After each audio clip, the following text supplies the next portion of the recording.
October 12, 2021, Flagler County Planning and Development Board meeting. Go ahead and start with the roll call.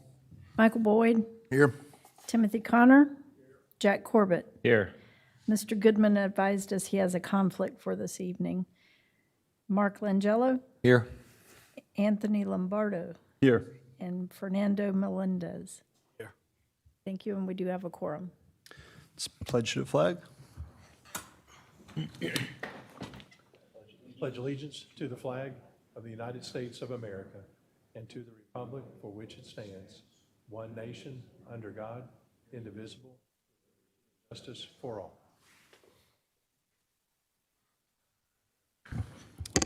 Okay, good evening once again. First order of business is to approve the September 14th, 2021 regular meeting minutes. Do we have any questions or concerns about the minutes? I make a motion to approve. I second it. All right, we have two motions of approval. All in favor? Aye. Ayes. All right, we'll move on to the applications. These are the quasi-judicial process. Meeting takes place. The audience should refrain from any clapping, booing, shouts, approval, or disagreements to avoid any potential legal ramifications and possible returning of the decision by the courts. The process, staff will have 10 minutes for their presentation. The applicant will have 15 minutes. Public comment will be 3 minutes per speaker, 5 minutes if the speaker is on behalf of a group, and then the applicant rebuttal and closing staff comments for another 10 minutes each. Application number 3264 is the first application on the agenda. It's for a variance of the R1 residential, rural residential district. This is a quasi-judicial requiring a disclosure of any ex parte communication from the board to anyone. Has anyone had any? Neither have I. So we'll go ahead and open it up for staff's presentation. Mr. Mingle. Thank you, Mr. Chairman. So this request is for two variances in the R1 district, a rear setback variance and a street side setback. And the purpose of both those variances are to accommodate a pool and pool deck. Parcel is located at 18 Weldon Way. It's lot 43 in Whispering Oaks subdivision. Parcel size is about 12,000 square feet. Following setbacks would place the proposed pool close to the porch.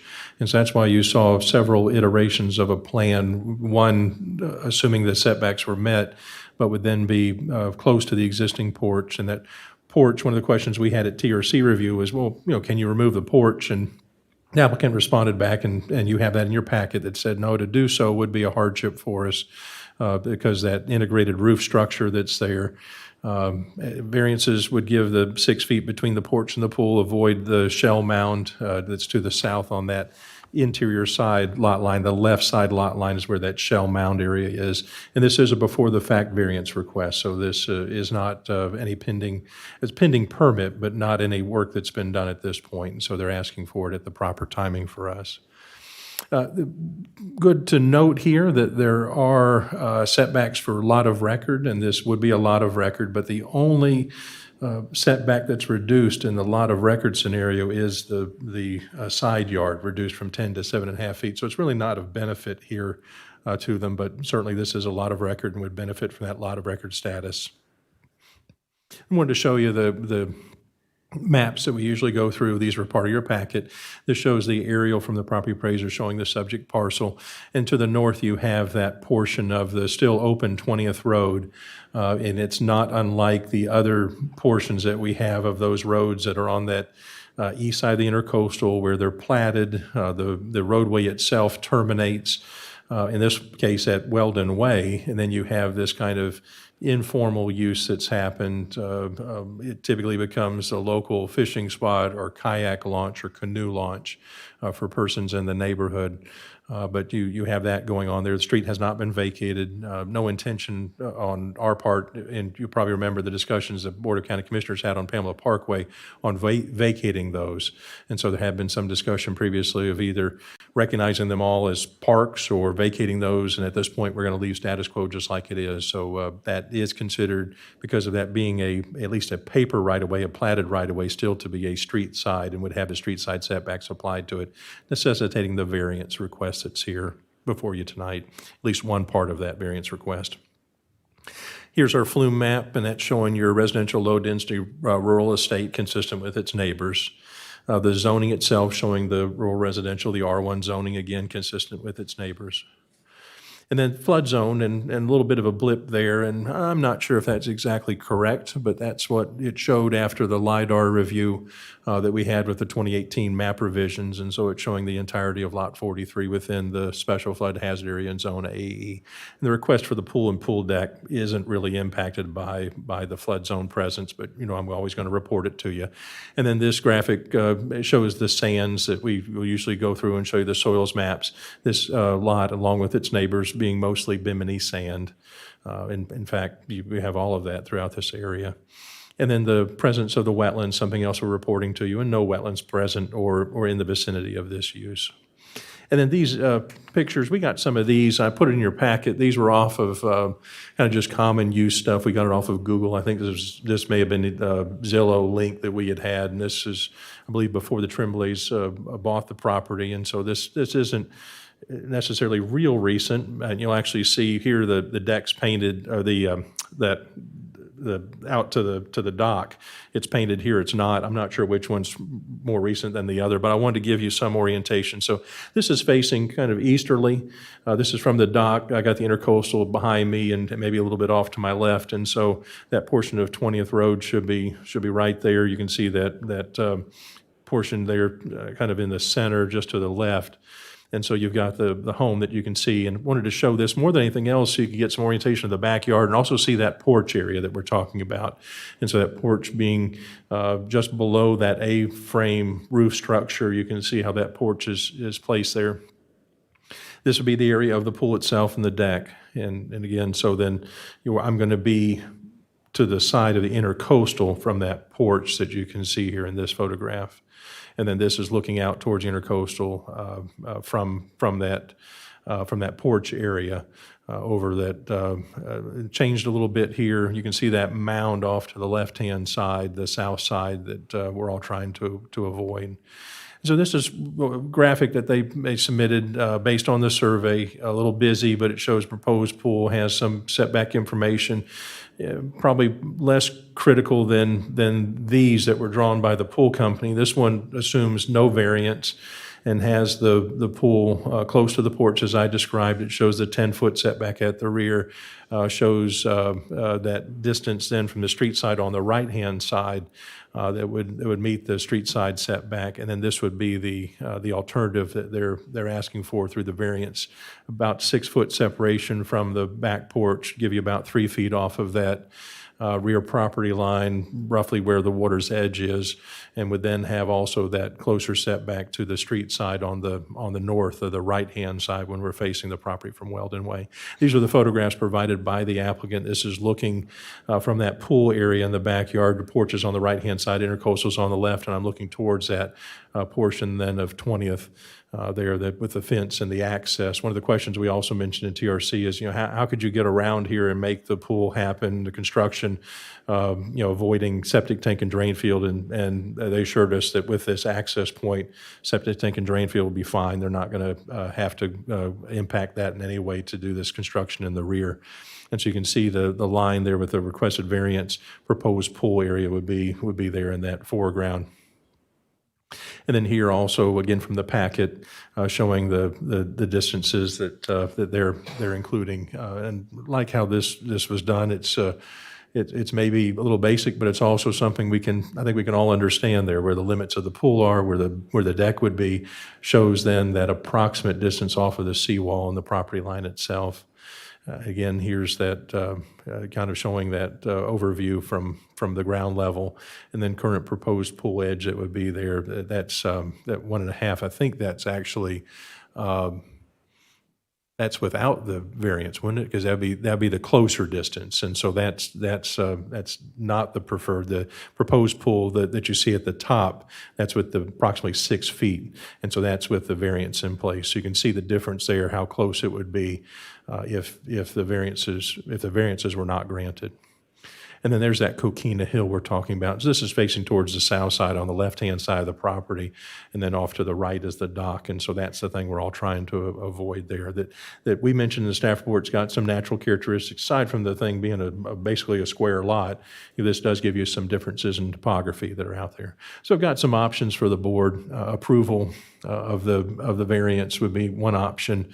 All the criteria have been met, therefore approved 7-foot rear yard setback variance from the minimum 10-foot rear setback for a pool and pool deck, 11-foot street side yard setback variance from the minimum 25-foot street side yard setback for 18 Weldon Way would be the option for approval. Denial would be that the criteria have not been met and you'd be denying it for whatever reason. There that you cite, and then continue it. And so I think I'd put in tabling. I think I've been cautioned to table because that actually means putting it on the table and then bringing it back for maybe even the same meeting. So instead, we want to have you continue if you feel the information is not sufficient for you to make a decision here. And then again, the basis for that continuance, we'd want you to put on the record so that we or the applicant can come back, hopefully at the next meeting, and be able to provide an application that's sufficient for you to review. With that, I'll close, Mr. Chairman. Wait any questions or comments. Tremblays are here if you have any questions for them and for any presentation that they'd like to give to help tighten up their request. Thank you very much. Thank you, Mr. Mangle. Would the applicant like to come up for their presentation? Really nothing more than what Please just state your name and Penny address. Tremblay, 18 Weldon Way, and he did a really good job of kind of laying it out. The original pool got approved mistakenly. That's the 3 feet you originally saw, and then everyone realized that actually violated the setbacks. So that's why the new setbacks would require 1.5 feet off. It's not even, doesn't even look like 1.5 because the deck edge goes out a little bit. So it's almost like a foot from the deck across. So it's it'd be kind of tough to do. And the Coquina wall is just, I guess back in '68 when they built the lot, they emptied the ICW stuff, Coquina and everything right on that lot. And that's what that came from. So it's kind of nice topography. It breaks it up. It's a nice little spot. So we're hoping not to touch that. But other than that, I think you pretty much laid it out. I mean, from a neighbor's perspective, the Coquina Hill blocks completely our one neighbor. I believe they sent a letter in. And the other one, the fence goes right along, so no one can even see where the change and where the pool would be. No one's ever going to see it. So, and then as we saw in that one picture, it's better than 10 feet from the seawall to where the pool would be. So I know we don't own that, but I'm saying it's not like we're going to go up against that seawall. It's another 11.5 feet from the seawall to the proposed varianced pool. So, any questions for me or Sue? If you're done, we'll go ahead and open it up for comments for the board. And I guess you can hang tight there if you'd like. If the board has any questions for you guys, I'm sure we might. Anyone? I have one question.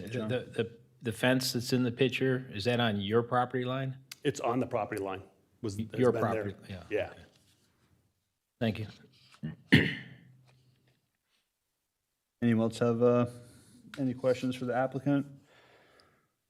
I mean, I kind of like my comment. I kind of like the fact that you're 11.5 feet from the seawall. That was one of my concerns when I was reading the application, that you were going to be 3 feet from there. So I definitely like the fact that you're still 11.5 feet from that seawall.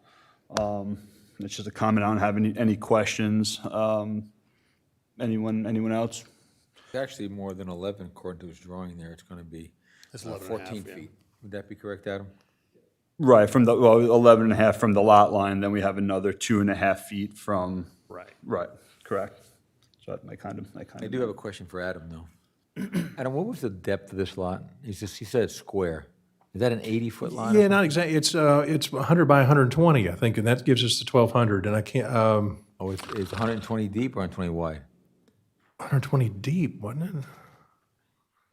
I think it's 100 on Weldon and 120 deep. I think was I didn't pull up the plat. Let me go back to and see if we can eyeball it from the, yeah, let me go back to that. That's true.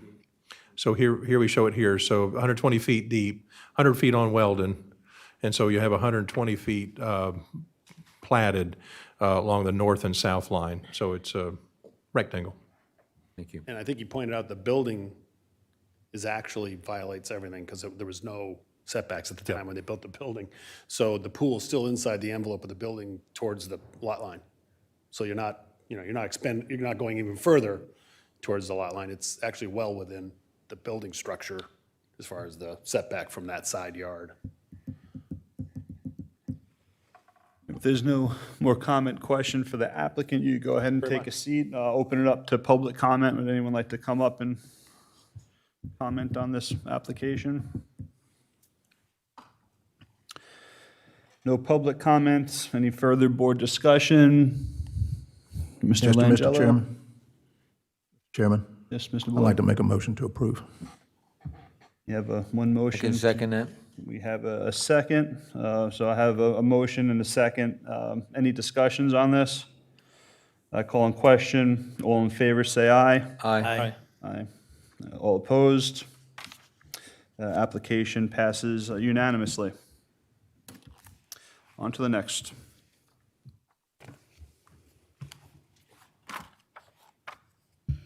Application 3265, this is a special exemption in the AC Agricultural District. This, once again, is a quasi-judicial application requiring any disclosure of ex parte communication. I don't have an ex parte communication to disclose, but I do have a conflict of interest in that the beneficial interest to this request is a client of mine, so I'm going to refrain from voting. Okay, thank you, Mr. O'Connor. With that, staff presentation, Mr. Mingle? Yes, sir. Yeah, this request is for a special exception in the AC district for a borrow pit located at 3775 County Road 205. The entirety of the parcel is 409.87 plus or minus acres in size, and certainly not all that's being used for the borrow pit. This was a previous special exception in 2014 and even predated, you saw that in the report, where we had anticipated a special exception coming forward, and then because of the nature of the soil removal then, that it was a scrape and a leveling, that 2004 special exception wasn't needed. The 2014 was limited to the 15-acre removal and then not less than 15 feet in depth, consistent with an exemption through the Water Management District.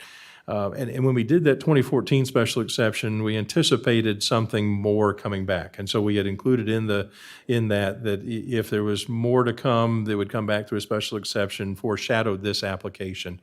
And this application then is going through Water Management District review now, through their processes and now through our process also for a special exception. Anticipate 4 to 5 year duration for the excavation of material to occur, and then some 1,038,731 cubic yards of material. I know that's a very exact number, and then you see in my conditions where I'm saying, well, maybe it's plus or minus some, and we're not going to be out there counting the cubic yards, but at least it gives you an idea of what's going to be coming out of this site. And so here's that location, and you can see that existing pond that's there, and so that's really where it's working from. It's the Tank Lake pit is what it's known, I believe, by the Rainier folks as.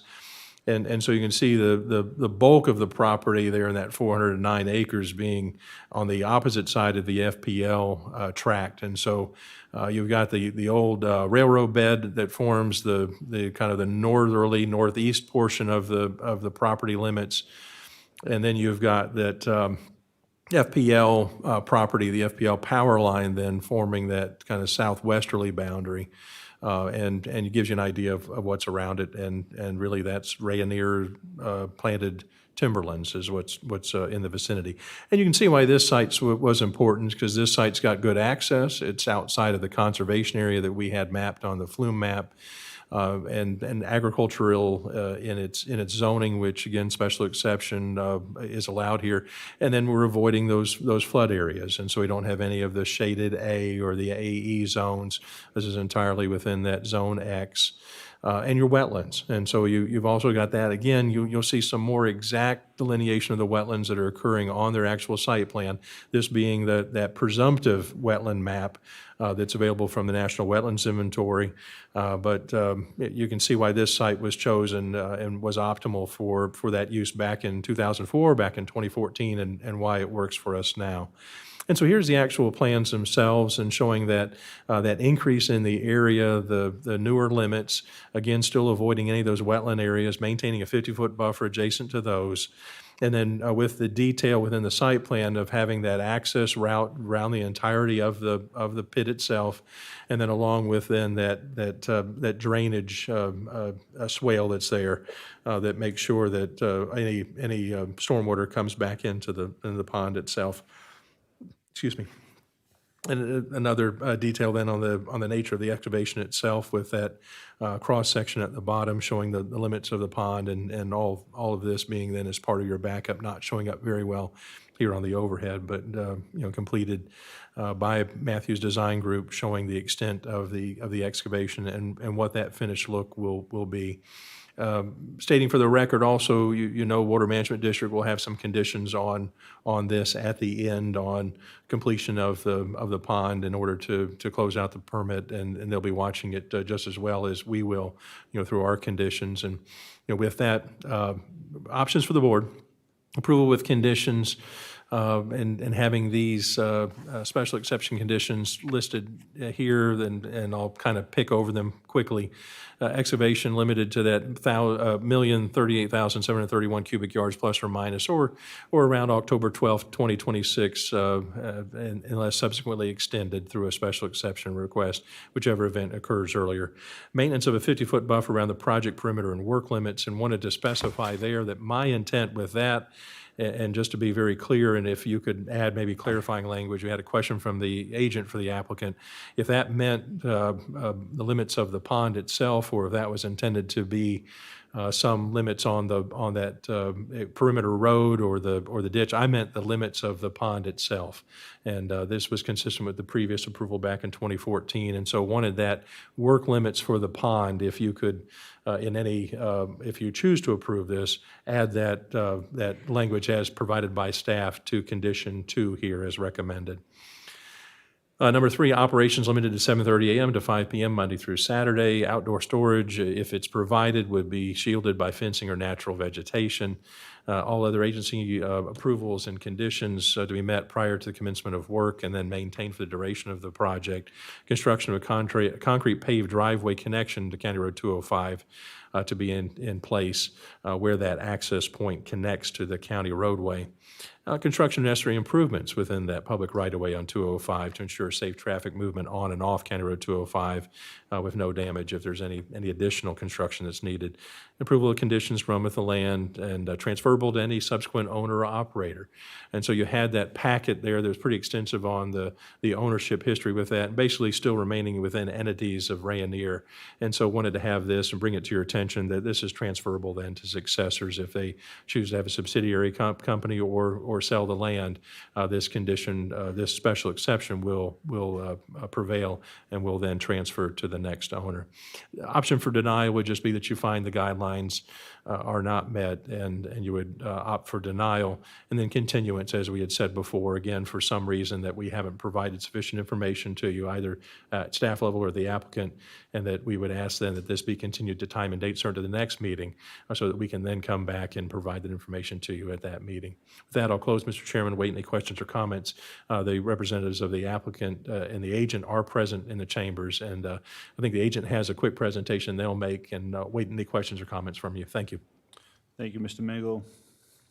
Does anyone have any questions for Mr. Magel? Go ahead, Mr. Langello. Adam, can you talk a little bit about the access? Where is this access for this pit coming out on?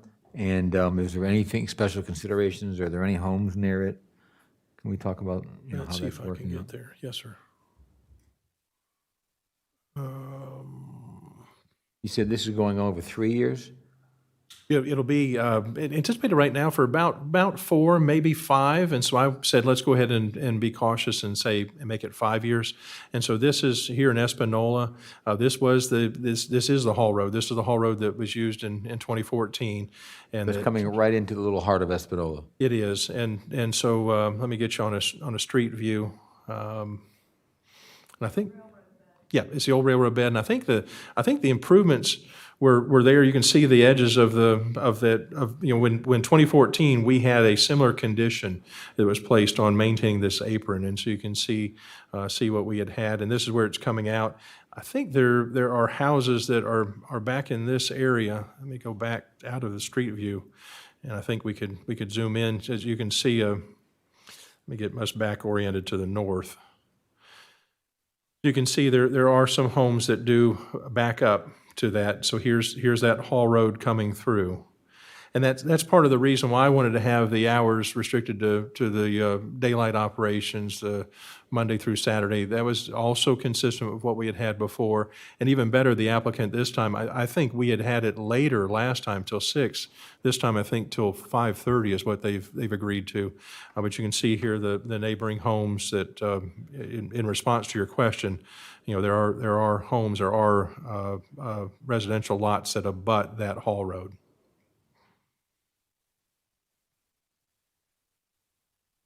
We did provide notice. We did have a public notice sign posted at this intersection. Our 300-foot notification would have been limited to 300 feet of the subject property, so that it's a bit deficient in that way, in that we don't have mailed notice provided to folks along the Hall route. But there was a sign posted here at the intersection with 205, the closest public right-of-way. And that's how we have always treated our public notice signage when we post those. We want to make sure that that the community can see where that would occur, where it links to the public right-of-way. So I'll just give you a little statistics I was just looking at. You said 1,038,000, and that's compacted fill on the ground. So when you pull that out, that's going to be around a 30% increase. And when I divide it into an 18-yard truck, and I say an empty truck going in and a truck coming back out, I'm looking at about 150,000 trips on dump trucks alone. And that's not just the workers, that's not the equipment going in and out, maintenance, service, everything else. And then I divided that into the 5 years, which I think it'll be shorter, but so that's giving them the benefit of the doubt. And the 6 days a week, and I'm coming up with 100 trips a day coming in on that road. And, that's a lot of neighbors right there. We already had an issue right around the corner. I know you had your public meeting, but remember we had another one not too far from there, and they were concerned about the truck noises and whatever. So is there any consideration? I know there's not much choice because of that, but there's going to be a lot of trucks. There's going to be 100 trucks a day, possibly a lot more coming in and out of there. And, I don't know if the applicant wants to speak to that, but that's my, we need dirt pits, so I'm not trying to stop a dirt pit. I'm just looking at how this could affect the If I neighbor, could if there's any add- kind of way of mitigating it. The sign was posted the minimum 14 days in advance. Yeah, I mean- If not an additional, and we had no phone calls based on Right, the sign. but Gina, that doesn't mean that that's not a consideration, though, because we already know that that very neighborhood, the people were concerned about another borrow pit. That one, we were able to So you route a know. road, if you remember, away from this area to a much more isolated area. This, I don't see that happening.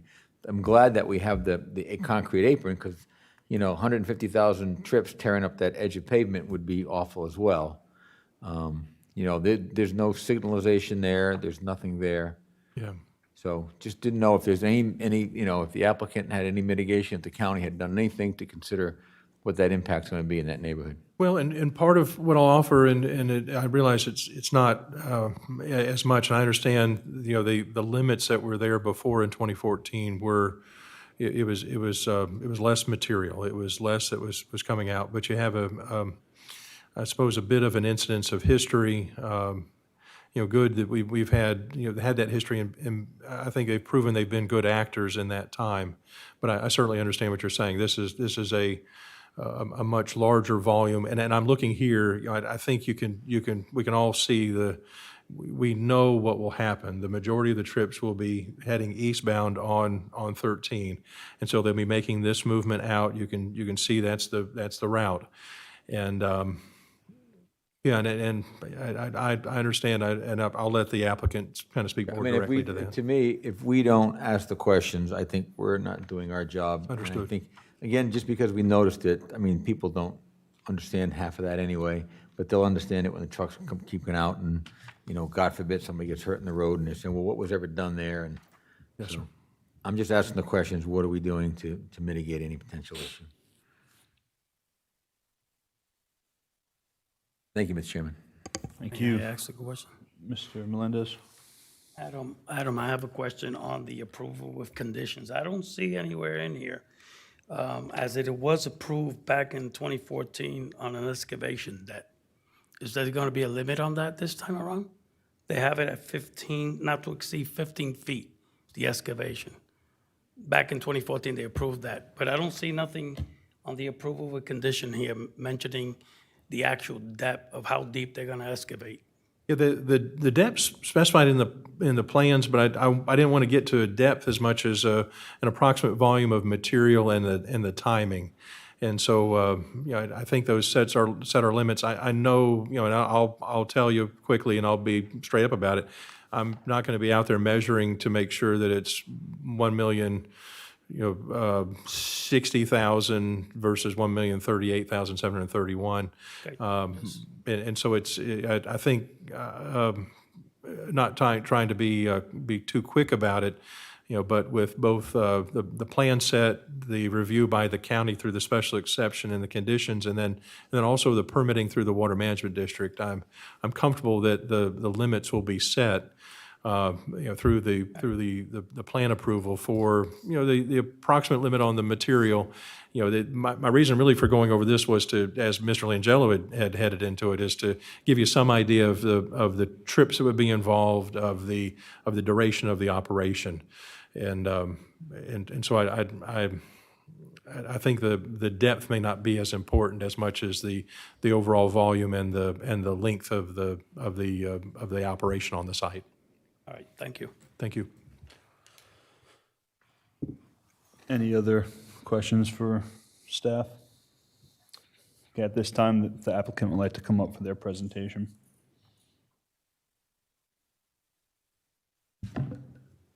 Thank you, board members. My name is Max Garcia. I'm with the Matthews Design Group. We're at 7 Waldo Street, St. Augustine, Florida. Sorry, I gotta raise it. Thank you, Mr. Mingle, for a thorough presentation, and thank you guys for letting me present on Matthews Design Group's behalf. Our Rainier Inc. is also here with any questions regarding operations as well. Just to give you a quick start, I'm going to be brief, just based on how clear Mr. Mingle was. The parcel itself is approximately 410 acres. We are not taking up even a large majority of that site. The site area is about 33 acres. The borrow pit itself is about 26 acres, a little bit less. We will be connecting to 205 through this old railroad bed. We have agreed to improve that apron that you saw, and if you go to the next slide. Oh, sorry, back one slide. The apron is shown on your screens there as the current conditions y'all saw just a moment ago. There is an apron there, but we will be improving it per county standards. I think it's a 6-inch concrete apron, and we will be improving that and making sure it's up to code with the connection to 205 through the utilization permits. It's about 1 mile to the site from the connection to 205, so it's about a mile from a residential use where once you drive those trucks down the road, and the site itself is about 0.8 miles to the nearest residential use.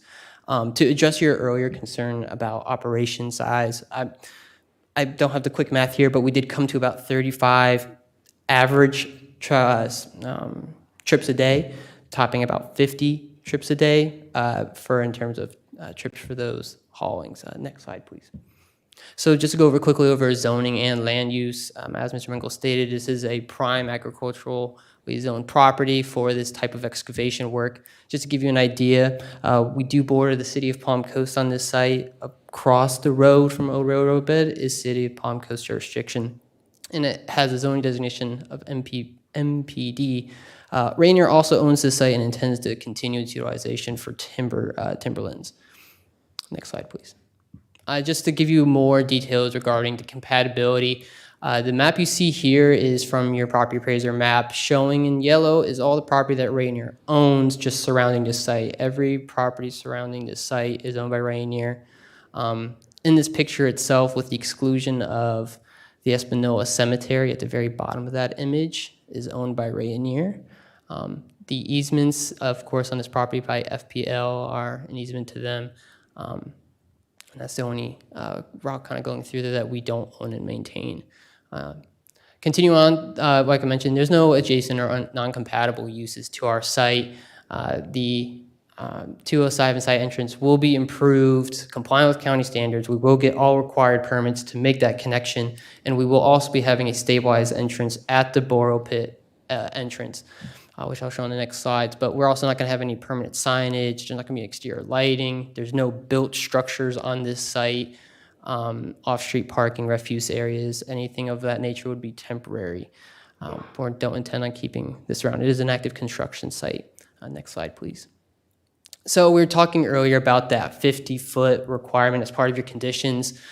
So that minimum distance we're measuring is from the pit itself to the boundaries. So I'm going to start at the top corner where the entrance is, where you're going to see a 32 and a 58 number. So the 32, that's 32 feet from the road itself to the silt fence, and then it's 58 feet from the road itself to the actual pit. Continuing down, it's mostly parallel all the way down this road, having about the same values, about 32 feet to the road and about 58 feet to the pit itself after the rim ditch, after the road. Continuing on, the tightest pinch on the opposite side along the FPL easement is 25 feet from the silt fence to the easement itself, but the pit itself is 74 feet, meeting that 50-foot the buffer we were talking about with Mr. Mingle earlier. Continuing farther north on the site, it's about 46 feet from the silt fence to the easement, 130 feet at that wider part of the pit as it bends out there. And then continuing to the north, still about 46 feet to the silt fence, but of course coming closer with the pit, being about 100 feet from the easement itself, trying to provide enough buffer from FPL. There is an existing tree line there as well. Just to give you more ideas, this, like we were talking about earlier, is expanding. The operations would remain 7:30 a.m. to 5 p.m., keeping it at regular business hours, Monday to Saturday. Like I mentioned, we're expecting 35 trips a day on average, probably not ever exceeding about 50. This excavation will occur in one stage, and we estimated about 4 years, with 5 years being our upper boundary there, depending on those market conditions. I am here to answer any questions the board members may have. I also have Rainier Inc. here to answer any questions regarding operations, as well as Ross Excavating Inc., who will be doing the excavating for us, who's been here for a very long time. Thank you. Thank you very much. Does anyone from the board have any questions for the applicant, Mr. Langello? Hi. Hey, do you have a calculator with you? Phone? You got a phone? Yes, sir. Let's just do the math, because we both have different numbers, and I just want to make sure that I'm... I can get Rainier to discuss where you... You're the engineer, right? No, sir. I'm the planner representing Matthew Design Group. Rainier Inc. here is here to discuss the operation All right, times. but I want to just, I'm thinking there's a lot more trips to it, and that's what my concern is. So do you want to walk through the numbers with me? Sure, sir. Okay, you got your calculator? Yes, sir. So it's 1,038,000, right? Yes, sir. And you do understand the fluff factor of dirt. When you pull a compacted yard out of the ground, you're using a cubic area that is compacted in the ground. When you pull it out, that no longer is that size, that you get a fluff factor. You understand that, correct? Yes, sir. Okay, so then do you agree that's usually 30%? That's the number I've known for 40 years. Right. So. Like I mentioned, if we want, I can discuss with my client, the engineer, see if there was, or the Rainier Inc. to discuss where we got that number from. Yeah, but if you that is can, our- because the number would be higher. I'm counting that the fluff factor in an 18-yard truck. So I took your yardage and I multiply it times the 1.3, and I divide it by an 18-yard truck, and that's telling me how many loads.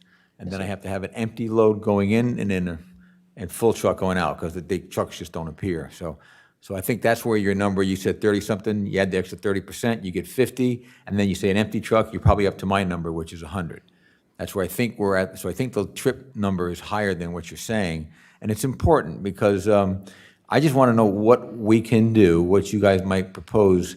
Like, I'm not sure what the hours of operation are, Adam. I don't know if you had a particular hours of operation. The noise in the pit is one factor, but just the trucks coming down the road, you know, the brakes of the truck and then starting up in the diesel going through those neighborhoods first thing in the morning and then all day long. And believe me, I know those trucks are going to be there. If you say 7 o'clock, they'll be there at 6:30. They'll be there at 6:30 because those loads want to go, and the truckers are making their money by the hour. I mean, they're not going to wait around. So I'm just trying to figure what you can do to mitigate some of that. I want to see the pit happen, so I'm not against the pit. I just want to know what we could do to make the intersection safe and try to mitigate some of the effect on the neighborhood, that's all. Understood, sir. Just one moment, please. Thank you.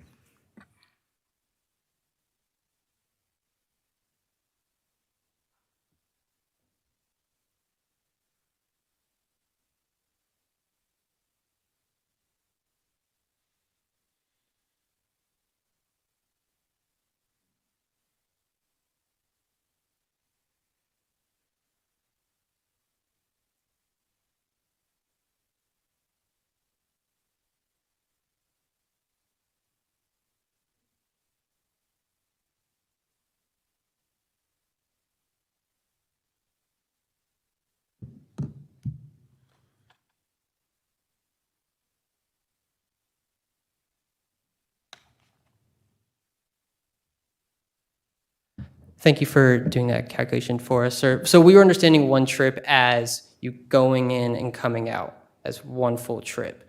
So coming out to 100 total makes sense. We're thinking 35 to 50 on average, based on, you know, weather conditions, stuff like that. In addition, we've talked about also providing a grading in that asphalt before the intersection to further get some of those rocks off the truck and, you know, decrease that maintenance on 205, if that's helpful, sir. What about the noise? I mean, I don't know what you can do. I'm just asking, the fact that those trucks will come in there and they got air brakes and they're just going to make noise in this, it's a compacted little neighborhood of houses right there. So have you guys given any thought? And I don't know if there's anything you can do. Again, I'm not trying to stand in your way. I'm trying to find out what mitigation factors you guys have thought about, what could be done so that when the neighbors come up, we did everything we could do to mitigate the problem. We need filled dirt. We have a very fast-growing community. This is an essential, this is like the first step. You know, you get the land cleared and you got to put some dirt down in there. So I understand the importance of it. Mr. Chairman, if I could help out a little bit, and Sean and I were, and the reason why I put this up, and you know, and I'm remembering, and I think our Rayonier friends will be able to answer some of this, but you know, the Sean and I in the sidebar, he was reading my mind, and there's some utility work right now that's going on that FPL's got going on throughout the county, and they've got some folks that are doing some stuff here. So the quick answer or the quick thought: could you have a haul road underneath the power lines, you know, in the FPL in their parcel? If that could work, okay, you know, that could work. But then the problem you're going to come back to then is that the closest route east is back through Espanola. Well, there's going to be a significant, I can't tell you the number, but 30% or more of those trips probably are going to head the other direction. There's work going that other direction too. That would make sense as well. But I mean, not coming into that intersection and braking and all that and coming over here and coming on the road would probably be quieter, but I don't know if they have any access there. And I was going to mention the last one we had, if you know, and y'all certainly remember it, is that we, you know, this one here, the road out versus the road Right. here that went beside the homes. Right. You know, you still had then, I suppose not that I'm, please don't misread me. I'm not advocating here. I'm just trying to, you know, to kind of state the obvious. We're still driving, somebody drives by somebody's house. You know, it's still going to be trips that are going to have to be on a road that would be going back and forth. And I certainly understand that it's not in this small spot of a two-stop sign congestion going back and forth. But remember, at least in this instance, we pulled it away from these houses, and you still have it being hauled by others. And I understand that the majority of the slow truck operations then along that haul road would be happening in that short distance on that that stabilized road versus once you get out there doing your hauling on your paved road, there's a different sound characteristic, different operation I think that would happen there. I probably already complicated enough. I see some folks here, so hopefully they can bail me out. Brenton French, 1 Rainier Way, Wildlight, Florida, 32097. I can speak to the current FPL work going on right now, and with that FPL easement, there's been extensive FPL work, and they've actually been using the old railroad bed as their access point. Okay. So I am unsure of whether the road under the power line is sufficient to handle that kind of traffic, even the traffic they're using right now. And so that would be in question. Whereas we know the old railroad bed can handle the truck traffic. It has for quite a substantial amount of time. I know the majority, a lot of that dust you're seeing on Google Earth and whatnot is actually from a lot of that FPL work. It's pretty extensive, and when I've been in the area, there's a good amount of traffic coming in and out from there. In terms of, concerns like dust, we can work on a stabilized entrance or a graded or a rocked entrance, something to keep that off the road bed. And in terms of the dust for the neighbors, we can work on a water truck or something along those lines to help with that. In regards to the noise, there's a lot of truck traffic that goes through that intersection right now, and I don't know how you contend with the noise right now. So if the commissioners have any ideas in terms of how they'd like to have that addressed or Well, I mean, speaking from this commission, I'm actually a board member. I'm not in the business to figure it out, not facetiously, so I don't know. That's why I was asking you. And again, if there's nothing that can be done, then there's nothing that can be done. I'm asking if there was thought considered to how you can mitigate that. I like the idea of trying to work with the dust. That works good.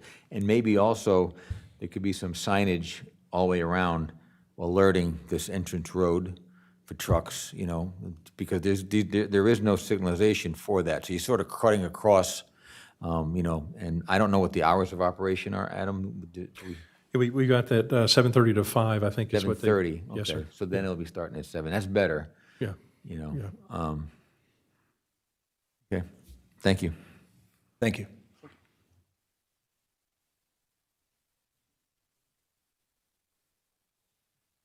Any other questions for the applicant?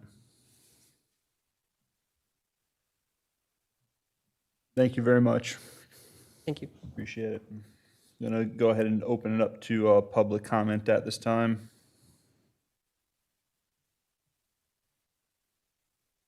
We'll close public comment.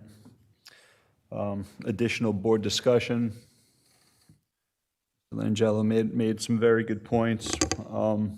It definitely does roll right through a condensed residential area. I think noise, you're not going to. It's going to be impossible to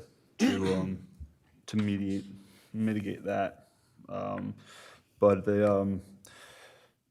for the dust, absolutely water truck. Signage, that was one of my main things that I saw. That intersection right there, the trucks rolling out. They don't really have a stop sign there, right? So they're rolling out, they're trying to get somewhere fast, cars coming through. I think there should definitely be some safety signage. I'm very familiar with that intersection. I think we should propose to have some type of signage for the pedestrian driving, to notify them that there's trucks coming in and out, and then also some type of sign to alert the truck driver themselves. Flashing sign, something to that nature, I think would be important. Mr. Chairman? Yes. Maybe I can make a possible motion that might encompass what I was thinking. Okay. I would motion that we approve special exception with the conditions that the county had put in, all the time restrictions you already have. In addition, that they work with the county engineer to develop safety signage for pedestrians and for the truck traffic, and that they work, again, with the, I guess it would be your department, for the dust mitigation processes. And that's it. I'll second it. Okay, we have a motion with some conditions. Conditions being that they work with the county engineering on specific sign placement for safety purposes and dust reduction from the trucks. So we have a motion and a second with conditions. Do we have any discussion on that? All right, I call in question. Actually, sorry, so in regards to, you mentioned adding to the pond to number 2. Is that something that we need to do as well? If you don't mind, just, work limits to you here in number 2, maintenance of a 50-foot buffer around the project perimeter, and work limits to the pond, or to the borrow pit.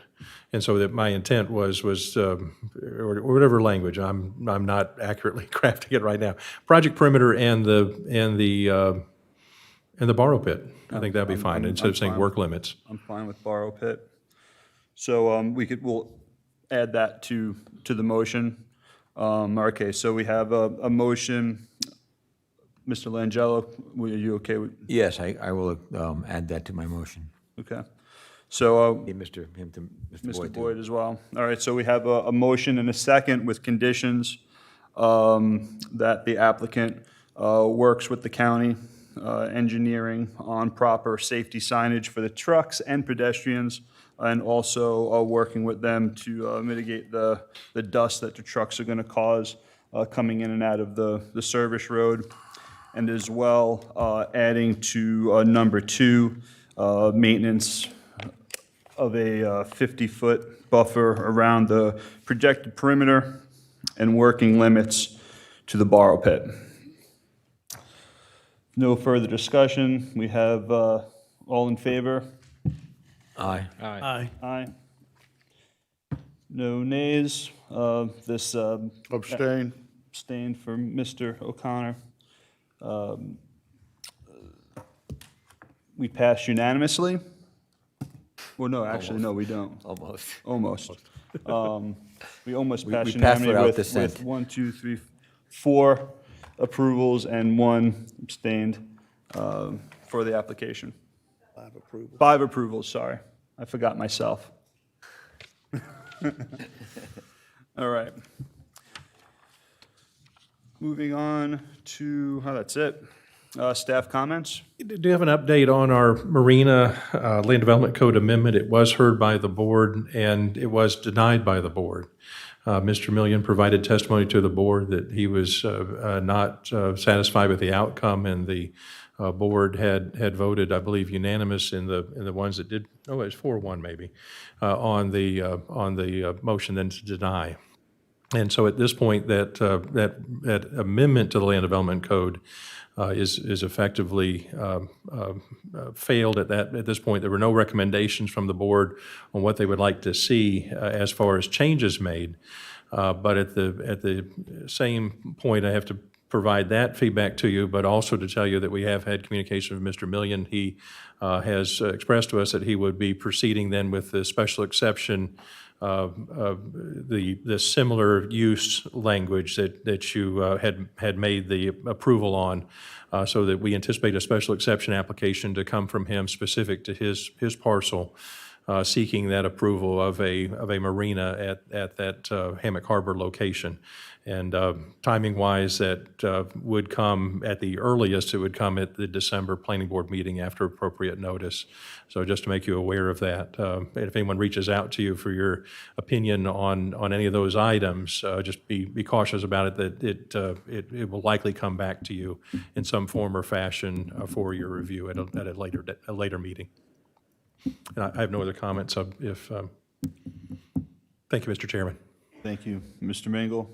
Any board comments? Public comments, not in regards to any of the applications that we had tonight.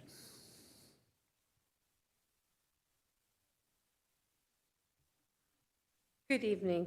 Robin Paletta, Halifax Plantation. Always an interesting meeting, and I'm trying not to keep you. I just have several questions that came to mind when listening to the application for the borrow pit. And also with the prior application for the pool, because you were referring back to the 2018. We can't. We can't discuss that? Okay, well. You had to come up for those applications. Okay, when we well, called no, for it wasn't public about the comment. application per se, it was about a comment that staff member made. That's still part of it. Referencing the 2018 FEMA flood maps, and I was wondering when the county flume will reflect the new FEMA flood maps that are coming out this month. So that's my question, that's question number one for staff. So that's the only That's reason fine. why I mentioned it. Okay. Number two, my next question is, there is a big borrow pit going on right now on Old Kings, south of 100, south of the cemetery. It was part of the original South Old Kings development proposal that was withdrawn. Gosh, this year has gone by too quickly, I think earlier this year. And so now they're excavating, they're removing the trees, they're harvesting the trees, and they've got a lot of hustle and bustle going there, and that's fine, because as Mr. Langello said, there's a lot of development going on. County's about to explode in Palm Coast along US 1, whew, and Roberts Road, and Colbert. Anyway, my question regarding that site is, if staff could let me know how many acres are involved with that borrow pit and how much is being planned to be removed, and also if staff is aware of whether or not the PUD may be resubmitted, any timeline on that development, and also the duration of the borrow pit project there on Old Kings. How long is that going to last? So those are my questions. Mr. Thank you. Langello. Yeah, Roberta, let me ask you a question. You have some good questions. Some of these questions would be best in the future. Just come up during public comment, you can ask these questions. Specific items about a hearing we just had is not appropriate because the applicant already left, and so we're reopening a hearing, and so it's just not appropriate. We talk about, Okay, well, but no, I understand, yeah. but let me just finish if I can. But the general questions, these are all very good questions, and I'm going to throw it on Mr. Mengel. He has office hours, and he's a very open man to get these answers from him and his staff. Yeah, So and that- and- we don't know that information. That's a staff question. If you wanted it on the record, I don't know if he's prepared to have that information tonight. So if he wants, he'll give it to you. But you can always get a lot of this stuff. Just talk directly to him. I appreciate that. I just wanted to put it on the record, and Okay. I was hoping that Mr. Mengel could email me, he has my email, and answer those questions. She knows how to find me, I know how to find her. The Exactly. The 2018 flood map, so I know there's some stuff happening, but there's also been a lot of kind of real curious silence about, there's information flowing out about how, and from the federal government, about how it will impact individual premiums on kind of a macro level. But there's also been a lot of quiet on the side of what this will do for local government. So best I know, our 2018 maps are still the map. We will still have that overlay for the property appraiser.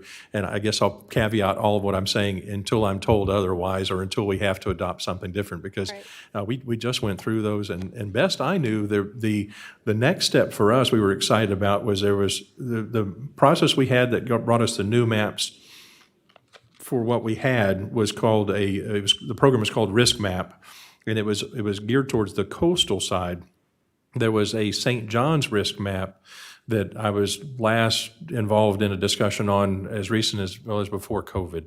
And so I don't know how the process has gone on that, but that would give us, the part I'd admit openly is that the maps changed countywide because our datum needed to change, but in reality, the west side maps really didn't change. The east side maps did because they were part of that coastal risk map, and we were excited because our west side would then get the same treatment through the St. Johns River risk map process. And I'll be honest, I hadn't checked on that probably just because of COVID, but my assumption is that's still moving and that, we may have some updated maps coming, so good news there. On the second part, best I know, we've had some inquiries. This is a borrow pit that's occurring within the city of Palm Coast. And so that it's not something that involves us. We didn't see it. We did see an iteration of it years ago before the annexation happened, but it's not something in our jurisdiction. I haven't reached out to our friends at Palm Coast to see. Okay. Probably should, because we've gotten some inquiries, and they are using, by the way, Old Kings Road, and so that that's our roadway. We would have probably liked to have had some discussion about that, but good comments. Okay, thank you. And I'll get in touch with, If I find out anything, I'll make sure I keep you in the loop. Thank you very much. We have a motion to adjourn. So moved.